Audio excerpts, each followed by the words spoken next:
It's the Weekly Show with David J. Maloney. This week, David talks to Saenger Theater architect Leigh Jaunsen, Biloxi historian Bill Raymond, and Kay Miller from the Biloxi Main Street Association with the Mo Giles Band. Now, here's your host, David J. Maloney.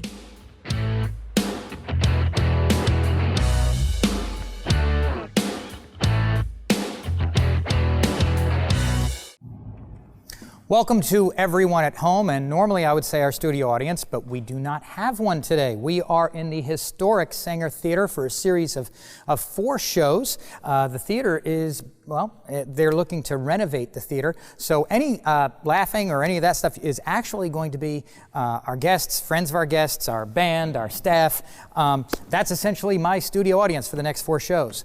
I am your host, David J. Maloney, and to my left this time, the Mo Giles.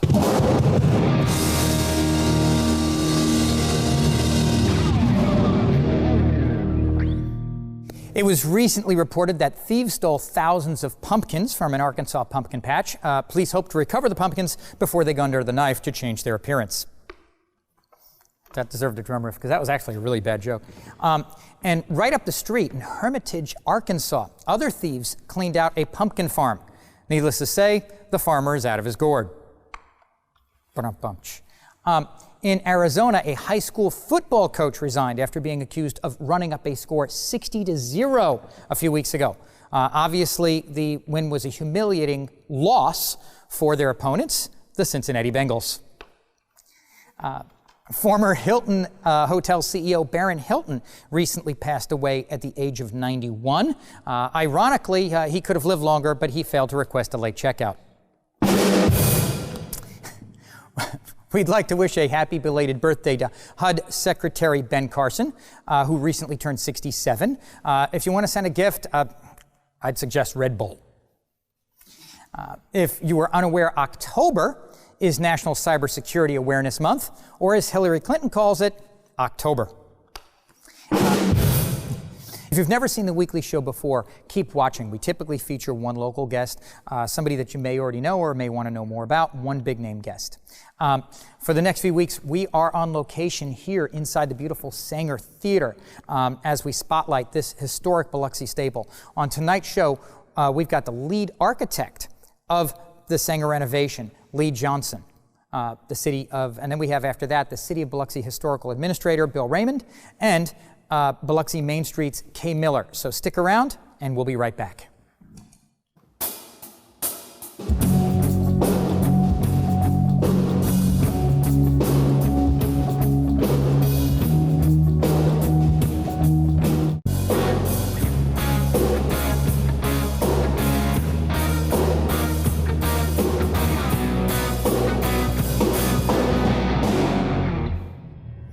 And we are back. Our first guest tonight is the lead architect of the Saenger renovation. And she's here to fill us in on the architectural side of the project here at the Saenger Theater. Due to some scheduling issues, we are actually doing this interview by Skype right now. Please welcome Ms. Leigh Jaunsen. Now, you've worked on a lot of projects across the coast already, including historic renovations, the Shuckers Ballpark. It's kind of an impressive list. Can you tell us a little bit about working on some of those projects? Sure. Yeah, we've had the great opportunity and privilege of working on a lot of city projects. So especially after Katrina, there was a lot of the infrastructure rebuilding, like the Civic Center, library, the visitor center, and kind of a really special one was the Biloxi Lighthouse. We got to learn all about how that was, in order to restore it after Katrina, we had to learn about how that was put together and the best ways to restore that. And we've kind of brought that same team of historic people that have the historic preservation experience. We brought that same team to the Saenger. So. Let's talk a little bit about the Saenger. You're the lead architect. What is the architectural goal in restoring this theater? Well, we have to adhere to the Secretary of the Interior standards to restore it to the to its historic significance as much as possible. So this, I guess one thing that's kind of interesting about the Saenger and that we really had to work through with Mississippi Department of Archives and History was the fly tower, which is, the structure that rises above the main roof there, which is where all the curtains and the grids are.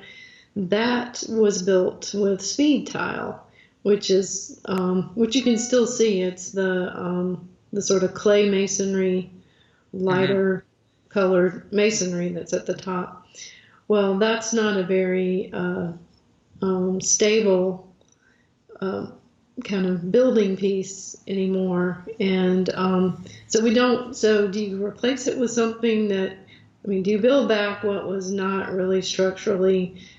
You didn't have a lot of structural integrity to begin with in terms of water being able to get through the building, or are you allowed to build it back with a much more stable material? So that's because of the historical aspect of it. Because the problem is if you use the original material, you don't have the current support structure that would meet current code. Is that I guess the best way of putting it?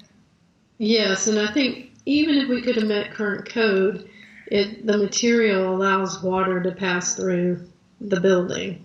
So the whole purpose of restoring what we're restoring in this first phase is to make the building watertight. Yeah, and now, can you walk us through a little bit of the restoration process? Where does somebody even start on something this big? I mean, obviously, I know that you're saying that we have to start with that part because that seems to be the most challenging part. But right. I mean, when you're dealing with a project this big, I mean, where outside of that, where do you start? I mean, do you start with a roof? Do you start with a foundation? Do you start with what do you start with? Yeah, I think when we started, we weren't necessarily planning to do this first phase. We didn't realize the significance of the damage to that structure until we got into it. So the whole process is kind of working through. What can you afford to do? How do you break it up into the most beneficial phases? Mm-hmm. So this first phase is kind of a just absolutely necessary phase, and the goal here is to make it watertight. So in that case, you start with the roof, definitely rebuilding the scuppers, rebuilding all that roof structure in order to try to get it watertight. And the other issue is the brick needs to be repointed, which means all that mortar needs to come out and be replaced. And that will lend some additional water tightness to the building. But we're not necessarily doing all of that in this first phase yet. So, is there anything in particular that you and your team want to save or preserve the most in all of this? Well, once we get to the interiors, I think we definitely have to maintain that interior character of the building. As far as the exterior goes, we're not actually even really doing any work on that main elevation where the Saenger sign is. But everything we're doing right now is really not going to be extremely visible. But it's going to make the rest of the work viable because it'll be protected. Got it. So you're handling the structural aspects. Somebody else will come in and handle the aesthetics. Well, we hope to, once the city gets more money, then we could do the interiors process. Got it. The interiors part of it. So that'll be the most exciting part, I think. People will be really excited to get back in it and have it be all restored and looking great. Well, so it's like artwork. I was a painter and a sculptor before I went into law, and yeah, my background, my undergrad's actually in fine applied art and graphic design and things like that. And so you'd start off working on a piece of art, and it looks like a total mess at the beginning. And it's not until you get to the home stretch that their eyes start lighting up, and they go, "Oh wow, this is really cool. This is really nifty." Thank you, Leigh, so much. I know we had a little challenge making things happen the other day on the actual set, which was right there at the theater, and we really enjoyed our time there. But I'm glad we were able to catch up today. Me too. Nice to meet you. Thanks for being on the show. Thanks, David. Take care. Bye-bye. Our second guest tonight is the lead executive for Biloxi Main Street Association, who are heavily involved in advocating for downtown Biloxi. I'd like to welcome Ms. Kay Miller.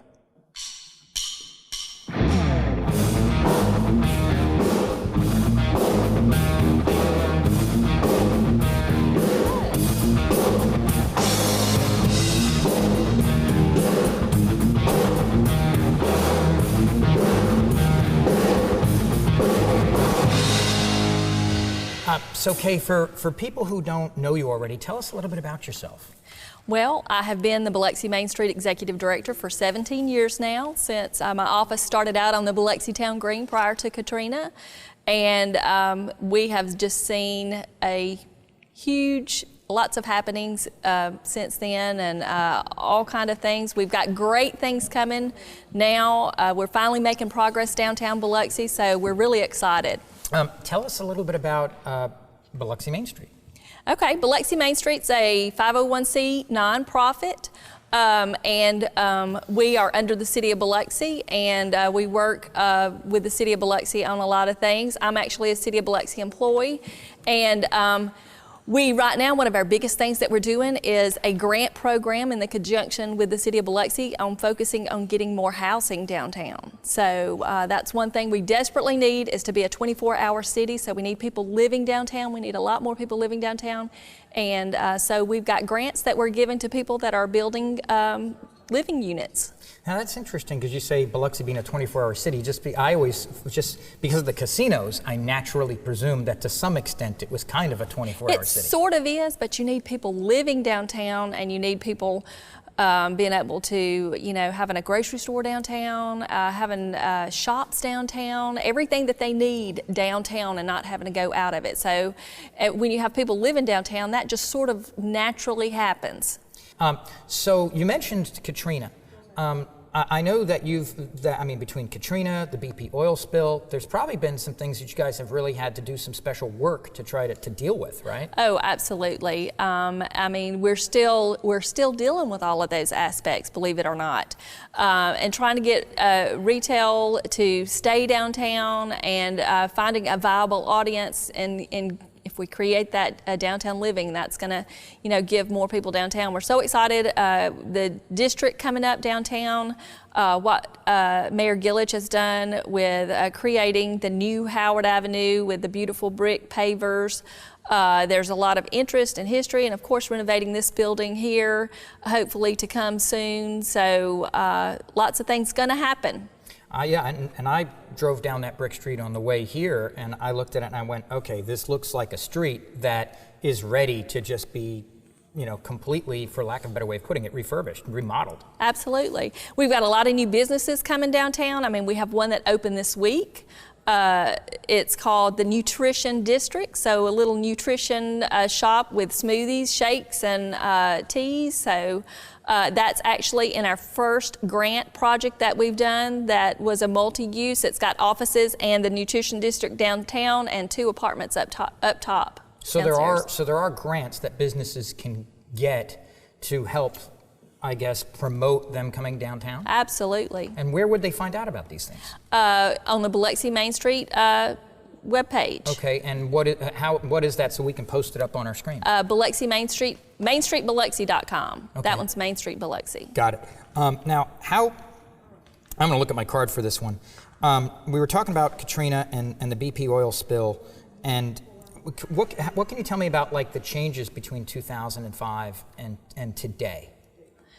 And today, well, we're starting to see a lot more people come downtown. We actually started a co-op art gallery in 2009, which is Gallery 782, and they're thriving today, and they're seeing their numbers go up every year. So I think, there's lots more. We have a lot more hotel rooms. We have, 2 brand new hotels right downtown that are non-casino, which is a great thing.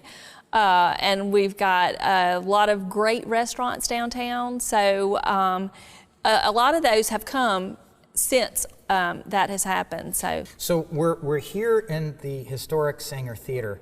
What do you think about this project? Oh, this is a must must-do project to restore the beautiful Saenger Theater. I've spent many years in here with my daughter for dance recitals and different things like that, and there's so many more things this theater can be used for. So so excited that this project is going to start, and hopefully we can help it continue till it finishes. How do you think it will affect downtown once it is finished? Oh, I mean, it brings, it holds 1,100 people, so every time that they have a show, that many more people come, and they're going to eat downtown, and they're going to, run to a shop downtown. So, putting people in the theater, anytime, you put people in the ballpark, you put 2,000 or 3,000 people in the ballpark, that's 2,000 or 3,000 more people that were not here or would not have been coming here had they not gone to the ballpark. Kay, thank you so much for coming. Okay, great, thank you. Take care. Ladies and gentlemen, Ms. Kay Miller.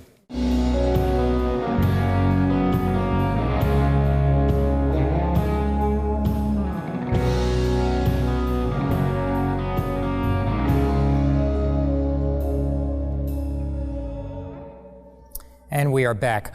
Our last guest tonight is Biloxi's historical administrator and executive planner. Coming on the show to tell us a bit about the history of the Saenger and its importance to the city of Biloxi. Due to scheduling issues, he couldn't be here, but we did do the interview by Skype. Please welcome Mr. Bill Raymond. Bill, thanks for joining us. Before we get started, can you tell us a little bit about yourself and your background? I am the historical administrator for Biloxi. I'm born, raised here in Biloxi, went to USM.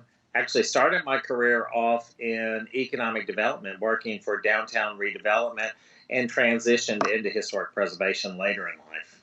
Now, we just filmed portions of this show in the Saenger, in the actual Saenger. And being the historical administrator for the city, you've got kind of a unique perspective on all this. Can you walk us through the history of the Saenger?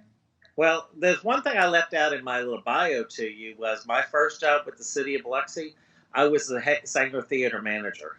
Oh, wow. That's how I actually started with the city. So, yeah, that place is near and dear to my heart. Back in the 1920s when it was built, it was a state-of-the-art movie house, but also had the stage so that it could be used for vaudeville. It could be used for a lot of different things.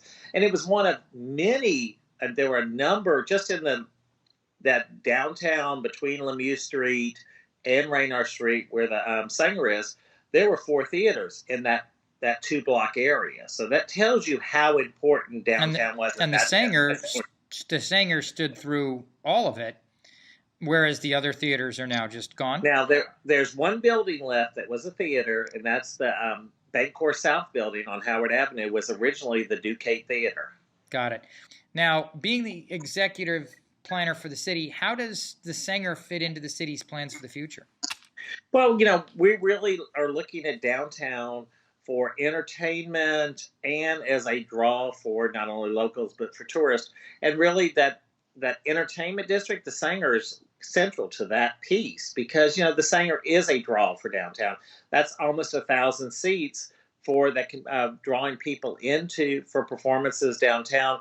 Not only the show, they're going to be there. They're going to have dinner before the show or after the show. They're going to go have drinks. It really makes it's a perfect anchor for downtown to create that synergy that we want around restaurants and nightclubs and that kind of stuff. The Saenger is a perfect addition to that. Well, and there are acts that commute down the I-10 corridor that are not going to be tied into a casino show in some way, shape, or form. That are already playing maybe the Saenger in New Orleans and then working their way through Mobile or Pensacola on their way to Tallahassee or Jacksonville or further south in Florida or up towards Atlanta. So it's actually a perfect stopping point for gigs for certain types of performers.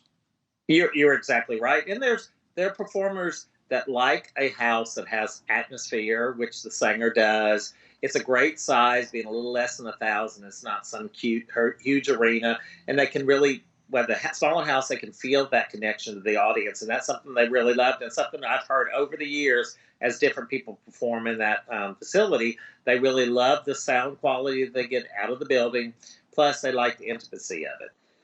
Now, what goes into the decision making at kind of the master plan level? I mean, it seems like it would be really fun, but also really challenging, no? Yeah, and we did a lot of the acoustical things and all of those technical parts of the interior with the last restoration. So really, a lot of that is still good. On this project, really, we're concentrating on what is the best way to treat the existing structure, the best to save its historic integrity, but also to make it as usable and as resilient in the face of weather and all of these other issues in today's environment. It's got to be modernized from a technology standpoint, but at the same point in time, have all its historical integrity. Exactly. And that's part of what makes the Saenger unique. If we got rid of all that historic integrity, what is it? It's just it's a movie house like any other movie theater in town. There's no draw there. Yeah, there's nothing that gives it that extra charm. Now, as far as the job is concerned, what would you say has been the biggest challenge you've faced while being the executive planner for the city? Is it the Saenger? The Saenger has been a major challenge just because there were so many different issues involved. We've got historic masonry that's leaky, that's got water coming through it. How do you deal with that historic masonry without jeopardizing the historical integrity of the building? Something you can put a new roof on it. That's easy enough to do. You can do that. You won't harm anything. But things like addressing that brick, how do you address the brick or the clay tile that's on the outside of the building and still make it still be the Saenger Theater in its historic context? So that's been a tough project. Now, we've had a lot of tough projects, especially since Katrina. Every structure that the city owned had some level of damage. So it's been 14 years of constant construction. Now, within the last 2 decades, we've actually seen across the country a return of thriving downtowns. I can remember downtowns. I mean, there was a point even at Pensacola just 20 years ago, you'd be hit and miss with buildings downtown with people that were occupied. Maybe 2/3, 3/4 of them were unoccupied. It was like a ghost town. But now you're starting to see these downtown communities booming again with business both daytime and nighttime. What do you think? Why do you think that is?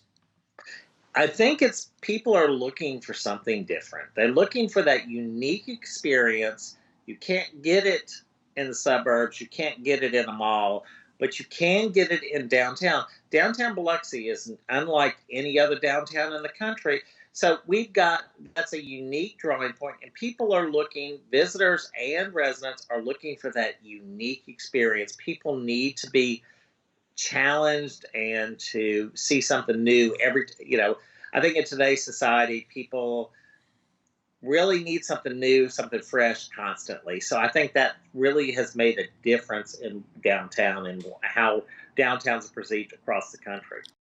Bill, thank you so much for being on the show. I know we had a little bit of a challenge coordinating things the other day when we were doing it, but I'm so glad we were able to catch up with you by Skype. Thank you, and everyone, Bill Raymond. Thank you very much, David. Take care. That's our show for tonight. I want to thank Leigh Jaunsen, Bill Raymond, and Biloxi Main Street's Kay Miller. Mo Giles, please take me home, or us.